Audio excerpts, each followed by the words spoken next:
Well, as Phil mentioned, I am a psychologist and an expressive arts therapist, and often I do workshops, and one of the things I wanted to piggyback or dovetail on Kate here is that I frequently ask people to tell the story of their names. You know, for example, my name, I'm named after both of my grandmothers. The Kate, or Kathleen, is my Irish grandmother, and Teresa is my middle name, is from my Italian grandmother. And so I have a story, and you get to know a little bit about me. And one of the things I'd like to talk about is what happens to people internally, because I work with the internal and how it affects the external. And oftentimes what happens is that traumas and injuries go unspoken in the external world, but in the internal world, there's great ramifications. And especially around trauma and woundings. Our country has become much more sensitive to this issue, as Kate pointed out, by renaming many of the Confederate statues or towns or military bases. And this has become even more worldwide. For example, I was many, many years ago an exchange student in Germany, and there was not a single Nazi statue or name of a place. Everything had been removed. And so many countries, as well as our country, are becoming sensitized to what I would call intergenerational trauma, which is that something may not happen to you, but it happened to your ancestors, and it affects you because their wounding affects how they raised you. So I'd like to just define intergenerational trauma, and then as a psychologist, I always like more interactive conversations, so I'm going to ask you a couple questions that I'd like you to think about, and maybe a few people will respond.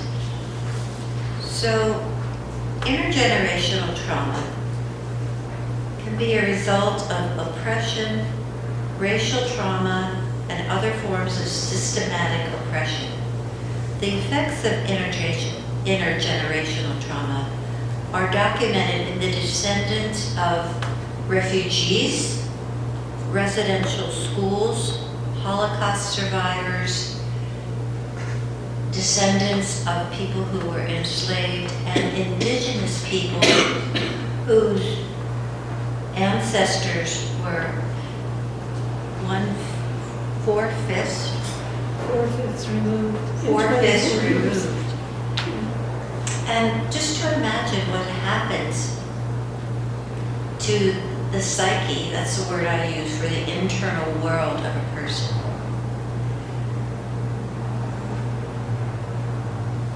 Intergenerational trauma refers to a trauma that has passed from survivor to descendants. It also can be referred to as transgenerational or multi-generational.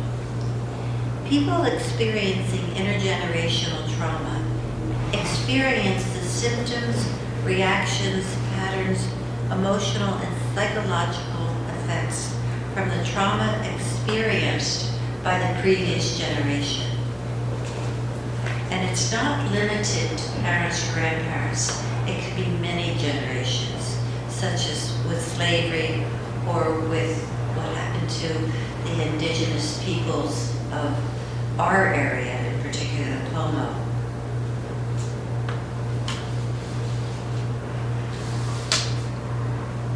Intergenerational trauma is inherited across generations and can be healed by creating an environment where additional trauma does not occur for multiple generations. And it can be healed by discarding the continuing stressors and also with tools and inner resources and support to care for the symptoms and to heal the root cause of the intergenerational trauma on a physical, somatic, emotional, mental, cellular, and ancestral levels. I'd like to ask you, the audience, to think about this and tell me your reactions. I often wonder how not changing the name of Fort Bragg affects people who are indigenous and who have their ancestors experience slavery. So I'm going to ask you to think about Braxton Bragg, who was a vicious slave owner and Confederate general. And what are your associations or feelings or thoughts that come up about Braxton Bragg? Maybe one to three things that you think of. And maybe I can get some response from the audience. And I know you don't have a microphone, but I can repeat what you say. Anybody want to give it a shot? When you think about Braxton? Yeah. He's incompetent and a drunkard. Incompetent and a drunkard. Yeah. A racist. A racist. A racist. And do you have something back there? Oh, sorry. Okay. Well, also irrelevant to what this part of the country is. He has no connection. Yeah. He was a Confederate. He was never here, I think. Yeah. I don't feel anything because I don't know him. I didn't get a chance to meet him. So I don't feel anything. Do you think something about it? Do I think something about, I don't really know enough about him to think, but I think thinking is different than feeling. It doesn't Absolutely. invoke, the previous woman that spoke talked about what happened to the Indians. Well, that invokes feeling, okay? She explained situations. With Braxton, it's zero, don't know him. Okay. You know, I don't really have a valid history like the valid history that Kate had presented for the Indians. Right. He was a traitor. A traitor. Yes. I suppose he was wounded inside. Wounded inside. Anybody else on this side? Maybe intergenerational wounds of his. Yeah, intergenerational wounds with him.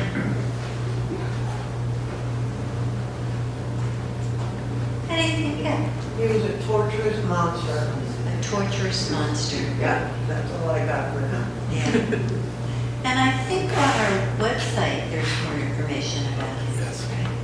So you might want to look at the website. Anybody else? The other thing I'd like to ask you is about the name Fort Bragg, because Indigenous peoples have a great number of feelings about the place where they were incarcerated and tortured. So what are your, and there's a little fort on Franklin Street, I believe. One building, yes. What? One building remains. One building remains. That is the fort, and we are not a fort anymore, but how about the name Fort Bragg? Any feelings, associations, reactions to that? It was a concentration camp. A concentration camp, yeah. I thought it was silly when I moved here a decade or so ago. There was no fort, there was nothing here, like, and learning the history of it, I feel no association with any of it, and, yeah, I'm almost embarrassed by it. I would Yeah. say. Yeah. Yeah. There's 2 men back there. Yeah. Okay. Thanks. It's often confused with the Army base in North Carolina. Yeah. I got Which, that when I moved which here. changed its name. Exactly. Yeah. Now, my And- daughter lived And there. we associate Weird.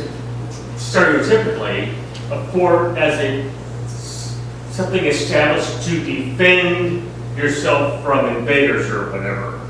And that's the opposite of what this fort was established for. It was established to sequester and suppress the native population. That was the literal purpose. Right. Yeah. Thank you. Any others? Yeah. Ugly. I find the name really boring. Pardon? I think the name is quite boring. I've lived in this county for 35 years. I only lived in Fort Bragg for about 2.5, but I thought it was boring for many, many decades. Yeah. And somebody else? I think it's ugly. Okay. And you? Colonization. Colonization. You know, as a poet, I never liked the word Bragg as a town. Yeah. It's like Fort Bragg. It just doesn't feel Yeah. right. There's really nothing to brag about, is there? Well, I mean, our no, community it's- is very proud of itself. Yeah. So, but it's like what are they, Cognitive cognitive dissonance. dissonance Yeah. to call our community a Fort Bragg. It just, I'm very proud of our community, but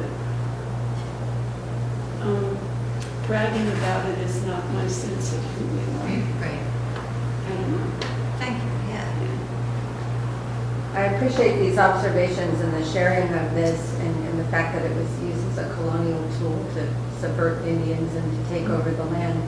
But some of my colleagues have said, but is that not true everywhere in the United States and in the colonized world? So I guess their question, I'm not advocating or defending it, is if that is true, and we really believe that as Americans or as citizens, that we should re-identify these places, it would really be beholden to us to question all of the names that are, my ancestors were immediately involved in the Indian wars of the valley, Ohio Valley area. And that's where I found 3 Exo Street. I'm sorry, can you summarize what she said so that gets recorded? Oh, I'm sorry. That's well said. Yeah, you said it very well, and I'm going to try to repeat it, so help me out here. So she's talking about the fact that the scars or the reputation of something should be much more extensive. That it's all of the United States. We conquered and almost decimated the native peoples, the indigenous peoples, and you said something. I guess the question I've heard from colleagues is, well, if that's the case, and this is a wrong that we should consider righting, should it not be righted throughout our country? In other words, why Fort Bragg and not Fort Wayne or whatever? Because we live here. Yeah, they are. Yeah, everybody's winning. Yeah. So Deb Haaland, the head of the Department of Interior, has changed anything that's named. If we're going, let me, Evelyn, 666. Let me play Is with this it. gonna work? Let me play with Evelyn, it. can you hold that for a moment? I didn't know we were going to do discussion right now, so we can have mics so that people can hear. So hold that thought. Well,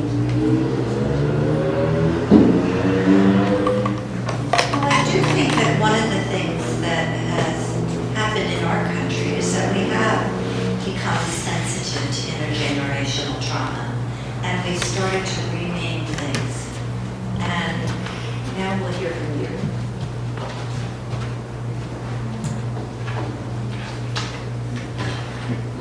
I guess you're going to speak, just speak loudly.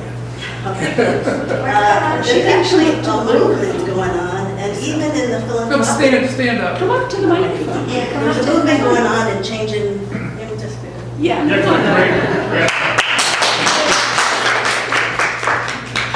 There is a movement going on to change names, and in the philanthropic community, foundations are now given money to help in changing the names. Deb Haaland, who is the first Native American leader of the Bureau of Indian Affairs, has ordered 666 name change of the word squaw.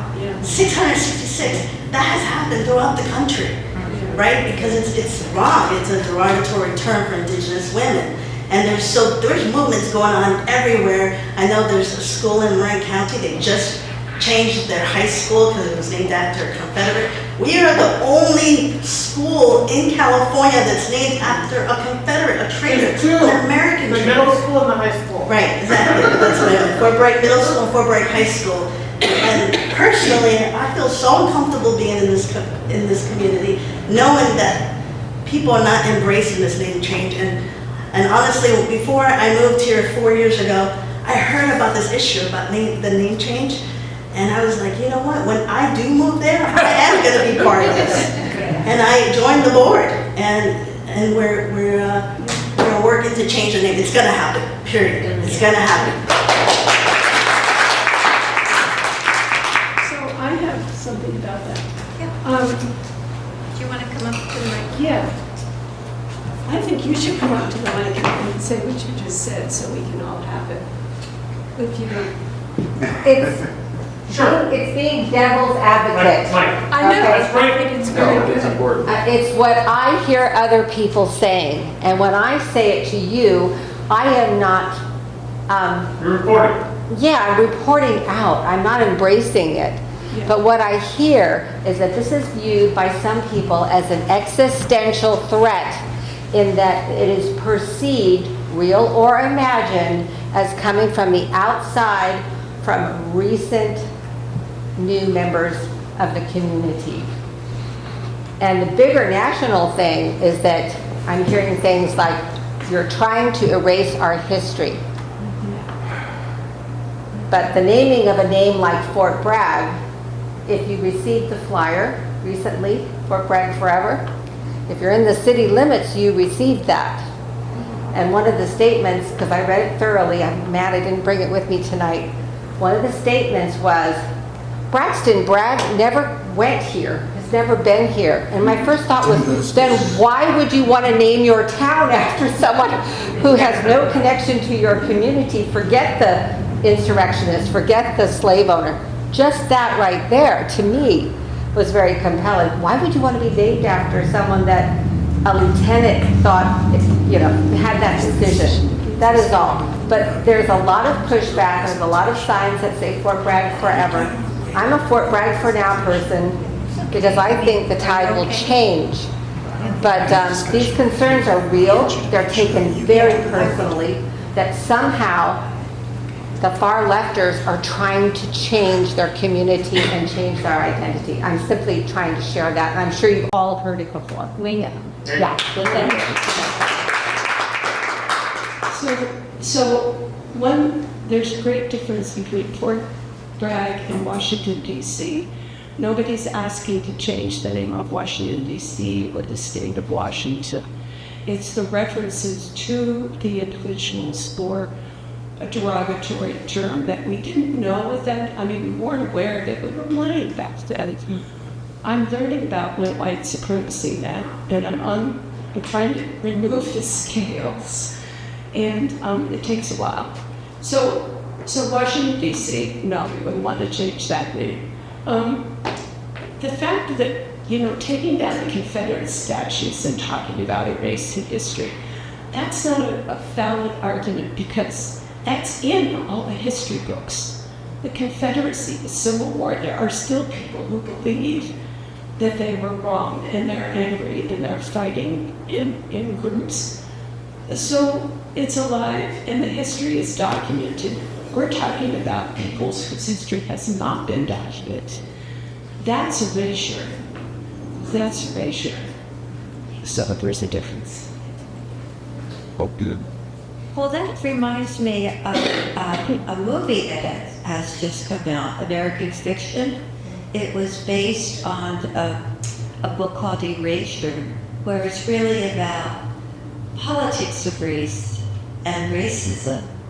So we're not erasing it, we're trying to be sensitive to it. And that's really the thrust of my presentation, is that this affects people not only in terms of being embarrassed, but internally, that there's this intergenerational trauma that comes up. I think also for white people who say, I don't know who Braxton Bragg is, but why are we carrying his name? Or why are we honoring him with the name of our town? And I guess the other question that I would ask is, how would you feel about this if you were an indigenous person, or a person who is a descendant of a slave, of having a town named after a Confederate slave owner who was very vicious and wasn't even somebody that had its roots on this soil? So, and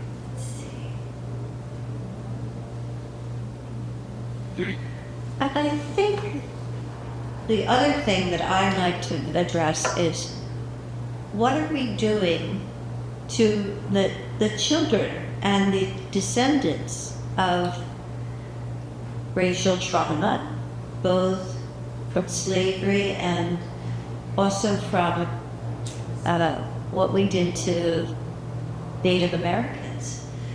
I think one of the things that has happened is that many of the indigenous people from the Pomo tribe don't want us to use any of their names because they're spiritual names. And I think that's really important for us, because we don't want to encourage intergenerational trauma. We want to minimize it. And I guess I'm going to end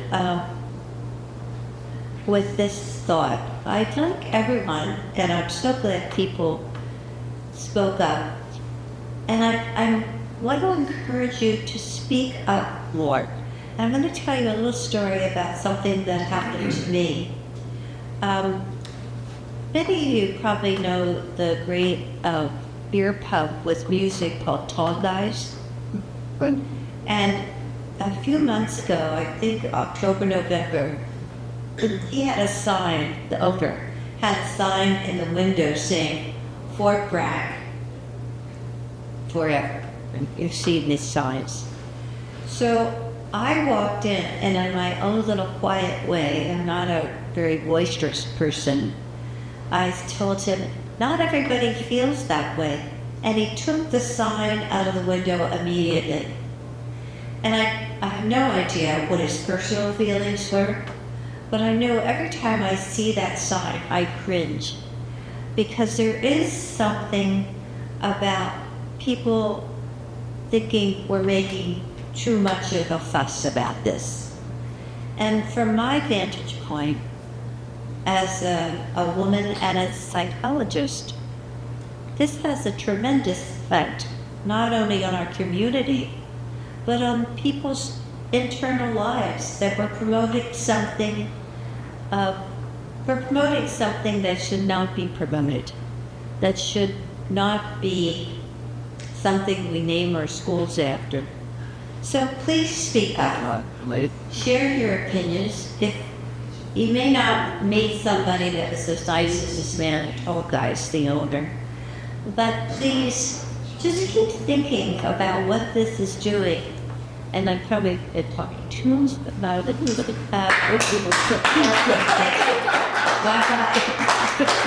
Bye-bye.